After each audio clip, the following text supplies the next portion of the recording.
इटकळ ग्रामीण पत्रकार संघाचे कार्य कौतुकास्पद असून त्यांच्या सकारात्मक लिखाणामुळेच खऱ्या अर्थाने ग्रामीण भागाचा विकास होत असल्याचे मत माजी मंत्री मधुकरराव चव्हाण यांनी दिनदर्शिका प्रकाशन व माजी सैनिक सन्मान सोहळ्याप्रसंगी व्यक्त केले.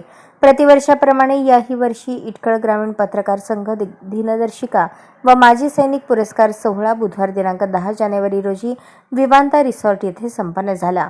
यावेळी महाराष्ट्र राज्याचे माजी मंत्री मधुकरराव चव्हाण कार्यक्रमाच्या अध्यक्षस्थानी होते, तर प्रमुख पाहुणे म्हणून स्वीय सहाय्यक ॲडव्होकेट सोमेश वैद्य, माजी जिल्हा परिषद सदस्य अझर मुजावर, चेअरमन वसंतराव वडगावे, डॉक्टर राजाराम शिंगे, सरपंच साहेब क्षीरसागर, पोलीस पाटील विनोद सलगरे, मुख्याध्यापक नागनाथ जळकोटे, अब्दुल शेख, शहाजी सोमवंशी, शिवानंद पल्ली यांची उपस्थिती होती.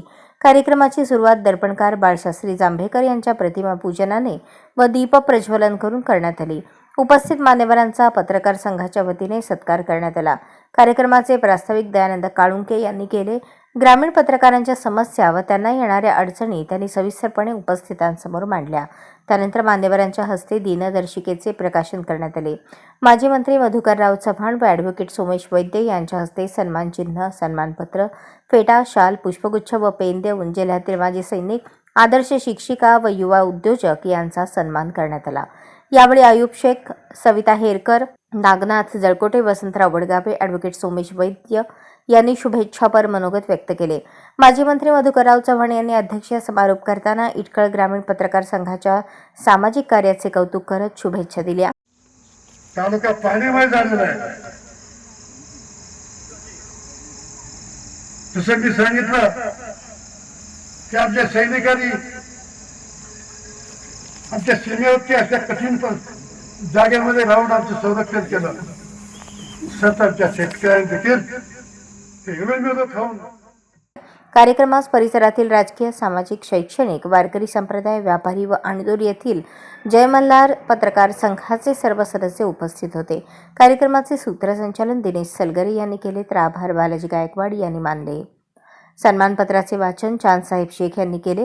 कार्यक्रम यशस्वीतेसाठी दिनेश सलगरे, लियाकत खुदादे, केशव गायकवाड, चांदसाहेब शेख, नामदेव गायकवाड, बालाजी गायकवाड यांनी परिश्रम घेतले. माजी सैनिकांचा या ठिकाणी पुरस्काराने त्यांना आपण सन्मानित करीत आहोत, ज्यांच्यामुळे आपण या ठिकाणी सुखानं घरामध्ये झोप घेतो. आपल्या स्वतःच्या छातीची ढाल बनवून कुठल्याही देशाने जर भारतावर आक्रमण केलं तर ते जीवाची न पर्वा न करता या ठिकाणी आपल्यासाठी लढतात. अशा सेवानिवृत्त झालेल्या आपल्या तालुक्यातील माजी सैनिकांचा आपण सन्मान करीत आहोत. तत्पूर्वी एक छोटीशी त्यांच्याबद्दलचे या ठिकाणी 2 शब्द या ठिकाणी कवितेच्या माध्यमातून व्यक्त करतो. सदैव सैनिका पुढेच जायचे, न मागुती तुवा कधी फिरायचे. सदैव सैनिका पुढेच जायचे, न मागुती तुवा कधी फिरायचे.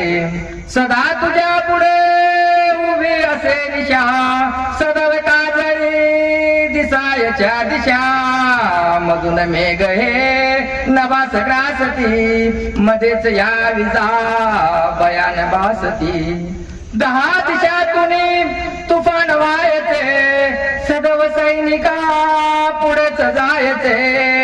सदैव सैनिका पुढेच जायचे, न मागुती तुवा कधी फिरायचे. प्रलोभने तुला न लोभताविती, न मोह बंधने पदास बांधिती. विरोध क्रोध ना तुला न थांबवी, न मोह वासतो गजांत वैभवी. न दैन्य ही तुझे कधी सरायचे, न दैन्य ही तुझे कधी सरायचे. सदैव सैनिका पुढेच जायचे, सदैव सैनिका पुढेच जायचे. न मागुती तुवा कधी फिरायचे, न मागुती तुवा कधी फिरायचे. असा देशाचा अभिमान असे असणारे अशा माजी सैनिकाचा आपण सन्मान करतोय. प्रथमतः तुळजापूर येथील